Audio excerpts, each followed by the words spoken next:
Гөлнур һәм Илфар Шәйхелмардановлар ике балага гомер биргәннәр. Бүген кызлары Язилә үзе гаиләле. Уллары Илнар шулай ук гаиләле. Алар икесе дә Әлмәттә гомер итәләр. Безнең 2003 елны өебез янды, шул өй янгач инде, исән-имин өйләребезне төзеп керсәк, без дә бер-ике бала алып үстеребез дигән фикергә килдек. Өйне салгач инде менә шул балалар инде бер кыз, бер малай, иптәшкә үземнеке бер кыз, бер малай минем. Шуңа аларга иптәшкә бер кыз белән бер малай алырга булдык. Гомер агымсу агада ага. Шәйхелмардановларның да балалары үсеп берәм-берәм төп йорттан таралыша башлыйлар. Иң элек Язилә чыгып китсә, берничә елдан Илнар, алар артыннан ук Ева белән Вадим да югары һөнәри уку йортларына юл тоталар. Аларның бүген һәр кайсының үз гаиләләре бар.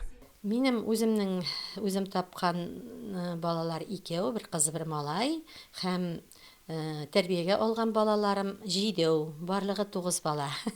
Үскән балалар чыгып киткәч, йортлары бушап калган кебек була Шәйхелмардановларның. Шуңа күрә һич тә икеләнеп тормыйлар. 2003 елгы Михаил һәм 2005 елгы Кириллны да алып кайталар. Миша дигәнен, Михаил дигәнен Чаллының мәрхәмәт приютыннан алып кайттык. Анда приют ябылды инде.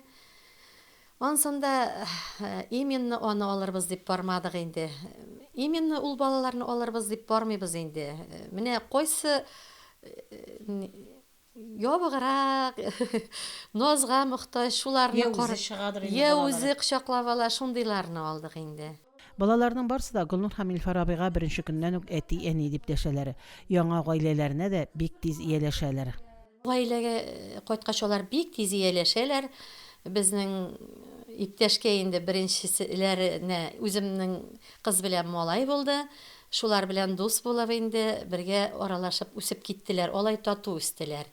Хәзерге сөкендә дә аралашып кунакка кайтып, бер-берсенә кунакка йөреп, аралашып яшиләр. Аллага шөкер, безгә дә кайталар.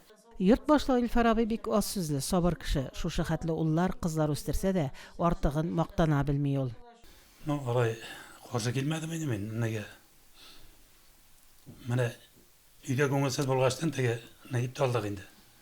Килеп куяр вакытта кушылып торалар шунда иде. Эшләгәндә әле менә Вадимнар теге сөйләшәбез бит инде, телефоннан сөйләшкәндә.